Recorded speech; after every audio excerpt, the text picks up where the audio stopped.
Meetings کے بعد press conference میں طویل تاخیر کی وجہ بیان کرتے ہوئے پاکستانی وزیر خارجہ شاہ محمود قریشی نے کہا کہ چونکہ ملاقات بہت طویل عرصے کے بعد ہوئی اس لیے بات چیت کرنے کے لیے بہت کچھ تھا، مگر دونوں وزراء کسی خاص پیش رفت کی خوشخبری نہ سنا سکے۔ معید یوسف کا تعلق United States Institute of Peace سے ہے۔ وہ کہتے ہیں کہ ان مذاکرات سے کوئی بڑی توقع رکھنا غلط تھا، اور آہستہ آہستہ شاید دوسرا تیسرا چوتھا ڈائلاگ جب ہو تو تب شاید آپ کو کچھ نظر آئے کامیابی، لیکن یہ ایک بہت ٹینوس پروسیس ہے۔ اگر ایک اور کوئی دہشت گردی کا انسیڈنٹ واقعہ ہو گیا بھارت میں تو پھر یہ سارا کچھ سکوائر ون پہ آ جائے گا، تو یہ معاملہ ایسے ہی چلے گا۔ بہت زیادہ امید جلد کامیابی کی، جلد پیش رفت کی میرے نزدیک خطرناک ہے۔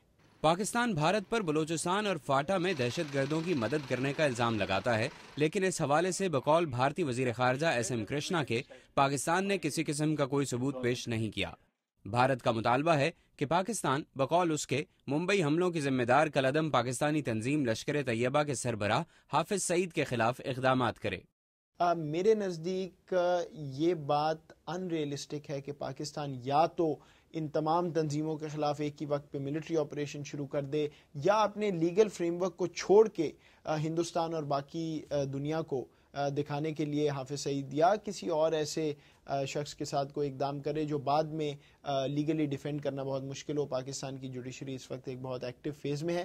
مذاکرات کے اس دور سے کوئی بڑا نتیجہ تو نہیں نکل سکا، مگر یہ سلسلہ بحال ہونے سے خطے کے مستقبل پر مثبت اثرات مرتب ہوں گے۔